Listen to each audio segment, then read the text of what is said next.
Bagaimana kabarnya penghuni bumi dan sekitarnya? Sebagaimana yang saat ini sedang gue lakukan, gue saat ini sedang berusaha untuk mengembangkan beberapa akun media sosial yang gue miliki, baik itu TikTok, YouTube maupun Instagram.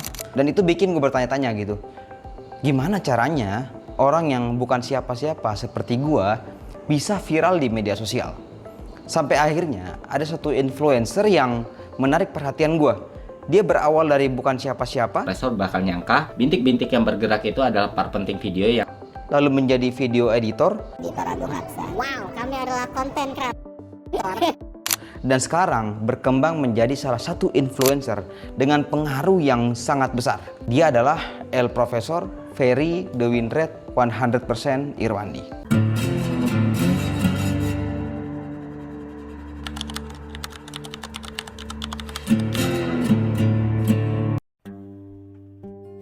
Kayaknya gue nggak perlu ya memperkenalkan siapa Bang Ferry Irwandi. Dengan segala macam gebrakan yang dilakukan, mulai dari demo UU TNI, terus juga demo Agustus dan September kemarin, sampai responnya terhadap bencana di Sumatera yang berhasil menggalang 10 miliar itu untuk bantuan di Sumatera. Pergerakan Bang Ferry ini berhasil meraih banyak atensi publik dan membuat dia semakin dikenal luas. Nah, setelah meneliti konten-konten Ferry Irwandi, ini yang gue temuin. Buat lo yang mau bergerak di bidang yang sama seperti Bang Ferry Irwandi, ya ini menjadi influencer ataupun YouTuber atau konten kreator yang bergerak di bidang edukasi, maka saran gue, lu wajib untuk nontonin sampai habis. Di sini selama kurang lebih 1 bulan, gue melakukan penelitian terhadap beberapa konten Bang Ferry Irwandi yang mencapai lebih dari 1 juta views. Kenapa gue memilih 1 juta views? Ketika konten berhasil menyentuh 1 juta views, itu artinya topik ataupun isu yang diangkat dalam konten tersebut berhasil menarik atensi publik. Gue menggunakan metode etnografi virtual dalam mencari data temuan di konten-konten Bang Ferry Irwandi. Etnografi virtual ini adalah sebuah metode yang diperkenalkan salah satunya oleh Christine Hin. Etnografi virtual ini merupakan sebuah adaptasi dari metode etnografi. Jadi metode etnografi itu biasa digunakan untuk meneliti suku, pola interaksinya, bagaimana cara orang tersebut berbicara, budaya yang terjadi di suku tersebut. Nah, kalau etnografi virtual bedanya adalah ya etnografi virtual dia bergerak di bidang virtual gitu. Jadi gua diarahkan untuk mempelajari pola interaksi yang terjadi di konten Bang Ferry Irwandi, thumbnail yang dia gunakan, konsep-konsep videonya, bahkan sampai dengan transkrip setiap video yang dia buat. Dengan menggunakan etnografi virtual, gue juga dipandu untuk meneliti jumlah like-nya, jumlah viewersnya, dan juga interaksi yang terjadi dalam kolom komentar di konten-konten Bang Ferry Irwandi. Untuk memahami data-data ini, gue juga menggunakan namanya Parasocial Interaction Theory yang menjelaskan bagaimana audiens membangun ilusi hubungan interpersonal dengan figur media. Meskipun interaksi tersebut bersifat satu arah gitu. Dalam konteks channel Ferry Irwandi, temuan penelitian menunjukkan bahwa rasa kedekatan penonton itu tidak muncul secara kebetulan, melainkan diproduksi secara sistematis melalui gaya komunikasi, struktur narasi, dan konsistensi persona dari konten kreator tersebut. Salah satu indikator utama parasocial interaction adalah direct others. yakni ketika kreator berbicara langsung ke depan kamera seolah sedang berbicara dengan satu individu, bukan masa anonim gitu. Jadi Bang Ferry Irwandi ini secara konsisten menggunakan gaya monolog tersebut dengan tatapan kamera yang stabil, intonasi yang serius, dan minim distraksi dengan menggunakan bahasa-bahasa yang dekat dengan keseharian kita.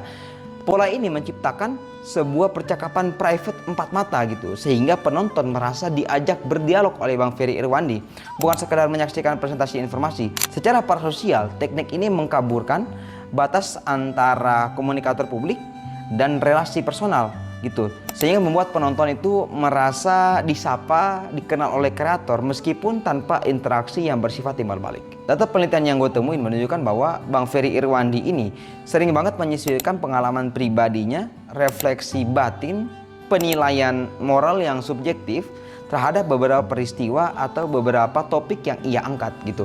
Dia sering kali mengatakan gue sedih atau memperlihatkan miris, rasa miris, atau menaruh harapannya, itu seringkali dia ungkapkan di setiap konten yang dia buat. Dalam parasocial interaction theory, narasi personal ini berfungsi sebagai self-disclosure Artinya mampu meningkatkan rasa keterikatan emosional audiens dengan konten kreator.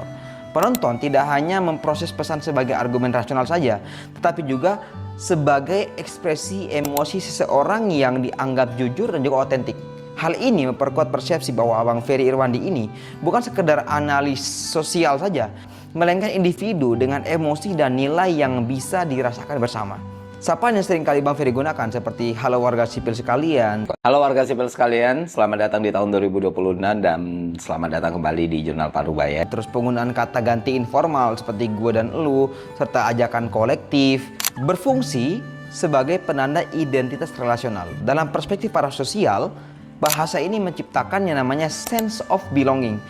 Seolah-olah penonton itu adalah bagian dari komunitas gitu. Sapaan khas tersebut bekerja sebagai ritual komunikasi terulang yang memperkuat ikatan simbolik antara kreator dengan audiens.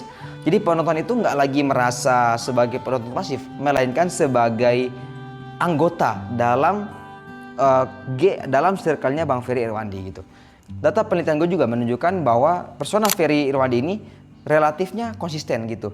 Dia kritis, rasional, emosionalnya, tapi terkontrol dan berpihak pada masyarakat sipil. Konsistensi ini penting dalam parasocial interaction theory itu, karena audiens cenderung membangun kelekatan jangka panjang pada figur media yang karakternya stabil dan dapat diprediksi. Konsistensi persona ini membuat penonton merasa mengenal Bang Ferry Irwandi sebagaimana mengenal teman atau tokoh publik gitu yang akrab.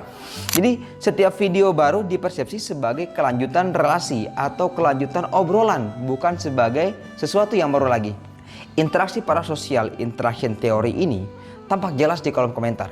Banyak penonton bukan cuma memberikan pujian saja, tapi juga ikut membela ketika Bang Ferry Irwandi mendapatkan beberapa serangan dari pihak-pihak yang tidak suka dengan dia gitu. Ada juga mereka meluruskan pendapat orang lain, bahkan mereka tidak segan-segan untuk menyerang pihak yang dianggap salah dalam memahami pesan yang disampaikan oleh Bang Ferry Irwandi. Nah, pola ini menunjukkan bahwa penonton sudah melihat Ferry Irwandi sebagai sosok yang harus dibela, layaknya teman dekat atau figur panutan. Di titik ini, channel tersebut tidak lagi dipandang sebagai media yang netral, melainkan sebagai ruang hubungan emosional dan tempat rasa loyal dan keterikatan penonton ikut bermain di situ. Berdasarkan keseluruhan temuan, channel Bang Ferry Irwandi ini beroperasi bukan hanya sebagai kanal edukasi atau kritik sosial saja, tapi juga sebagai relasi parasosial yang menyerupai pertemanan intelektual, pertemanan orang-orang yang mau belajar, circle-circle orang yang ingin mencari lebih tahu lagi gitu. Penonton datang bukan semata untuk mencari informasi, melainkan untuk mendengar pandangannya Bang Ferry Irwandi, menunggu reaksinya terhadap sebuah peristiwa, dan mendapatkan validasi emosional atas kegelisahan sosial mereka. Bahkan Bang Ferry Irwandi juga pernah membuat segmen yang namanya teman makan gitu. Oke, selamat datang di Teman Makan, konten yang akan menemani sarapan, makan siang, dan makan malam Anda. Juga bisa dipakai untuk menemani tidur Anda. Hal ini menjelaskan mengapa format seperti ini sangat efektif untuk channel yang bersifat personal, atau podcast, atau gaya monolog yang reflektif, atau konten edukasi yang berbasis storytelling. Dengan menggunakan parasocial interaction theory, dapat disimpulkan bahwa keberhasilan keterikatan audiens pada channelnya Ferry Irwandi tidak hanya ditentukan oleh kualitas argumennya saja, tetapi oleh kemampuannya membangun kedekatan melalui gaya bicaranya, narasi personalnya, sapaan khasnya, dan konsistensi pesonanya. Relasi parasosial ini menjadikan channel terasa hidup dan layak dibela, sehingga memperkuat loyalitas audiens serta daya tahan diskursus yang dibangun dalam jangka panjang. Jadi itu aja dari gue. See you in the next video.